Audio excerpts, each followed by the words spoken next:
So, meron na naman tayong mainit na balita ngayong araw na ito.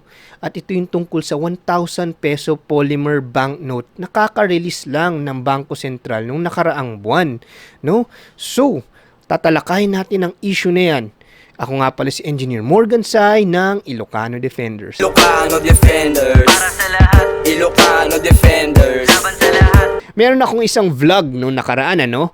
Ito yung pasabog ni Dr. Jose Rizal. Panoorin niyo ho yun. Maraming mga nahulaan si Dr. Jose Rizal na nagkatotoo ba sa kasalukuyang Pilipinas? May mga prediction siya sa mangyayari sa Pilipinas sa kinabukasan. So, napakagandang vlog ho yun. Panoorin niyo yun dito sa aking isa pang video, ano? Okay, so ang issue ngayong araw na ito ay merong isang mamamayan na gumamit na itong bagong 1,000 peso polymer banknote sa isang sikat na mall sa Pilipinas, no? At na-reject itong 1,000 peso niya dahil merong itong tupi, no? So lumabas ang balitang to sa billionario.com na website na sa social media. Makalipas ang ilang oras, nag-issue naman ng statement ang mall na ito na tinatanggap naman nila ang mga nakatupi na 1,000 peso polymer banknote na pera, no? So, bakit nga ba nagkaroon ng gintong issue? Kailangan balikan natin yung mga guidelines ng Bangko Sentral ng Pilipinas. Kasi kailangan talakayin natin itong bagong polymer banknote. Ano ba itong polymer na sinasabi nila? Kasi kung titignan mo, yung ating mga pera ngayon, gawa siya sa papel. Itong polymer na to, ito yung bagong material na ini-introduce ng Bangko Sentral sa paggamit ng ating pera, no, sa pag-produce ng ating pera na magsisimula o nagsimula na sa 1,000 peso bill. Itong polymer banknote is matibay na siya, no, o mas maganda na ang kalidad ng pera nito at mas safe siya in terms of counterfeiting, na mas mahirap i-counterfeit yung ganitong pera. Makikita mo yung ganitong polymer banknote sa ibang bansa tulad ng Australia at New Zealand. Kung nakapag-hawak ka na ng pera ng Australia at New Zealand, makikita mo na mas matibay yung kanyang material at mas hindi dumidikit yung mga moisture o yung mga tubig, no?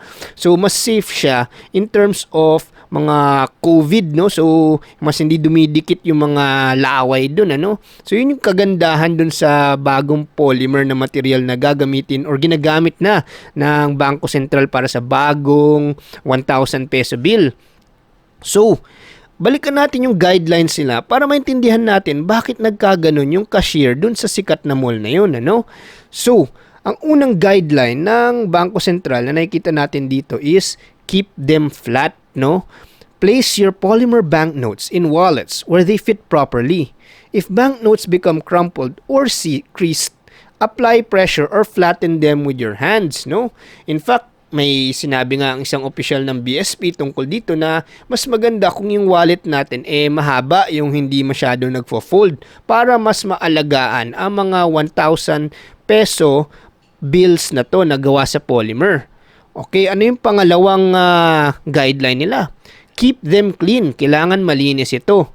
Soiled or dirty polymer banknotes may be wiped clean with a damp cloth, no? So, their surface may also be cleaned with alcohol-based sanitizers. Just wipe them dry using a towel or piece of cloth right away. So, pwede mo gamitan ng alcohol-based na sanitizer. Basta punasan mo kaagad ng tuyong towel or tuwalya agad-agad, no? At pwede mo rin siya punasan ng medyo damp or basa-basang cloth or tuwalya para linisin ito. Pangatlo, use them as payment for goods and services. Do not hoard polymer banknotes nor buy or sell them at higher price. So, dapat gagamitin ho ito sa sistema, no? Hindi ito tinatago para ibenta ng mas mataas, no? Bawal yun. So, yun ho ang pangatlong guideline ng Bangko Sentral. Ngayon, pumunta naman tayo sa mga bawal gawin. Ito naman yung marami mga matitigas na ulo na minsan yung mga kabataan binavandalize nila yung pera pero bawal ho yun, no? So, unang-una sa lahat ito, maraming na-shock dito sa mga unang-unang guideline na to, no? Do not excessively fold, crease, or crumple polymer banknotes. These could leave permanent fold marks.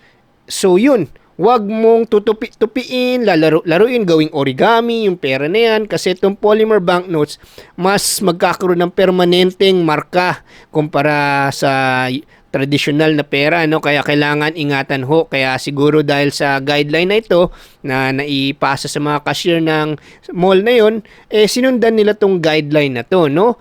Buti naman naklaro na okay lang naman. Pero syempre mas maganda kung wag natin masyadong sagarin ang mga hindi dapat, no? Ang mga bawal. Isa pang bawal, do not deface, write on, or mark polymer banknotes. O, mga kabataan dyan noon, no? So, dati kayong kabataan, guilty ba kayo dito sa pagba-vandalize, no? Yung nilalagyan nyo ng sungay yung mga tao na nasa pera. Yan, bawal ho yan. Isa ho yung krimen yan, bawal ho yan. So, kung ngayon nyo palang narinig to, do not deface or write on, mark polymer banknotes, no? Do not vandalize. Huwag niyong drawingan or sulatan ng kung ano-ano. Yan ang isa sa mga bawal na violation. Ano pa ba mga bawal na violation? Yung mga iba, obvious na. Do not tear, cut, or poke holes in polymer banknotes. Huwag mong gupitin, huwag mong ikat, huwag mong butasan yung banknote. Kung hindi, masisira ang value nito. At once again, violation ho ulit yan. Isa pa, ito, maraming guilty na naman dito. Pag tumanda ka na, hindi na vandalism ang iniisip mo. Sinistapler yung pera. Kasi convenient, no? Di ba? Pag stinaple mo, magkakasama na siya. Pero dito sa polymer banknote, bawal na ho yun. Kasi mabubutas yung polymer. So, bawal na ho staple yung polymer banknote na 1,000 pesos. Okay, ano pa ba? Ito, medyo ano to,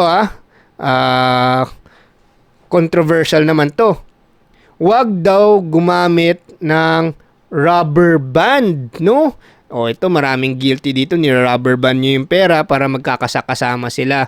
Instead, gumamit daw ng paper band. So, papel lang dapat pang band ng pera, hindi yung rubber band, no? So, take note, rubber band, maraming guilty dyan.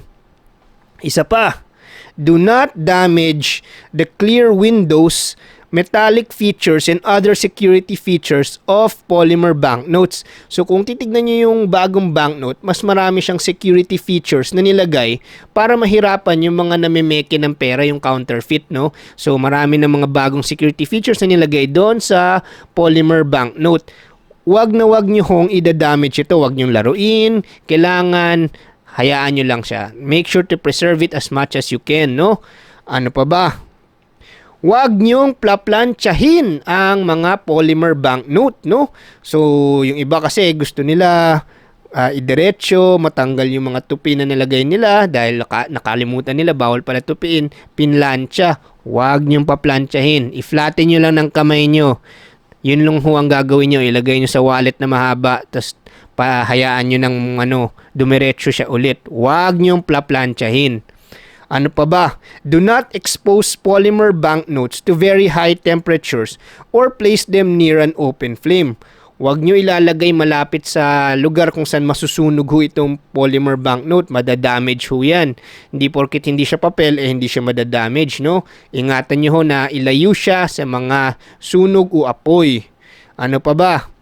Do not expose polymer banknotes to strong or corrosive chemicals such as muriatic acid or bleach. So, ilayo nyo ho sa mga chemical na makakapag-damage ng polymer banknote. Yung mga muriatic acid, bleach, yan. Ilayo nyo ho yung polymer banknote dito sa mga gintong klaseng chemical.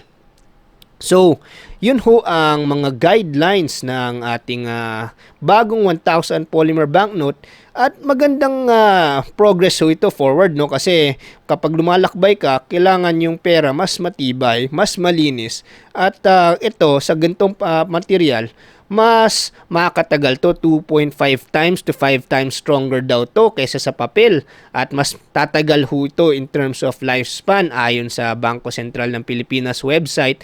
Ito ay mas magandang carbon footprint, kumbaga mas less energy ang ginamit para gawin itong bagong polymer banknote.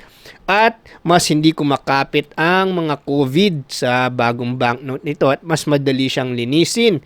compared sa papel, hindi mo pwede linisin ng damp or ng tubig, no? Ito kasi yung tubig kasi baka mapunit yung papel, 'di ba? Sa polymer, hindi siya nag-absorb masyado ng tubig, so pwede mo siyang punasan, ano, tapos after i-dry mo kaagad ng dry towel. So kung nakahawak ka na nga ng pera ng Australia at New Zealand, ganun ho yung feel ng bagong polymer banknote, ano, or ganun dapat ang feel, no, ng bagong polymer banknote. So yun ho mga mga kaibigan at kapatid na nanonood ngayon, sana nakatulong itong video. Kapag ikaw ay meron ng bagong 1,000 polymer banknote, alalahanin niyo ho ang mga guidelines ng Bangko Sentral ng Pilipinas tungkol sa paggamit ng mga banknotes na ito. Dahil alalahanin niyo, yung mga ibang mga violation doon, may kaparusahan. Hindi lang porket ginawa mo yun, kala mo sa'yo yung pera ngayon. Hindi. Dahil kung titignan natin ang isang post ng isang PNP Facebook, no? Balikan natin yun, ano? Mayroong isang post dito ng taga Philippine National Police na sa Central Luzon, ano? Follow itong PCADG Central Luzon, isang branch ng PNP. Ipinost nila mga hindi maaaring gawin sa bagong 1K polymer banknote. Basically ito ay summarized na, no, para sa mga mas ayaw magbasa na mahaba, nakasummarize na diyan. Bawal sulatan, bawal tupiin o kusutin, bawal gupitin, bawal staple, bawal gamitan ng rubber band, bawal sunugin o ilapit sa apoy. Bawal plansahan. Bawal plansahin, no? Ilayo sa toxic chemicals na muriatic acid at bleach. Ito na ngayon ang kaparusahan. Ang lalabag sa mga ipinagbabawal ay may multang hihigit sa 20,000 pesos at makukulong ng hindi bababa sa 5 taon. So meron pa hong parusa ito, no, kung ikaw ay lumabag sa mga guidelines ng BSP sa paggamit or pag-damage ng mga banknotes na to. Kaya ingatan ho natin ito para hindi tayo lumabag sa kanila mga patakaran. So, sa mga netizens and mga viewers natin nanonood ngayon, maraming salamat ho. At sana mag-follow pa kayo at mag-subscribe dito sa ating YouTube channel dahil malaking tulak ho ito sa pagbibigay ng impormasyon at magandang ideas sa ating mga mamamayan para sa kinabukasan ng ating bayan. So, muli, maraming salamat po. Ilocano Defenders, Para sa lahat, Ilocano Defenders, laban sa lahat. Ilocano Defenders, Ilocano Defenders.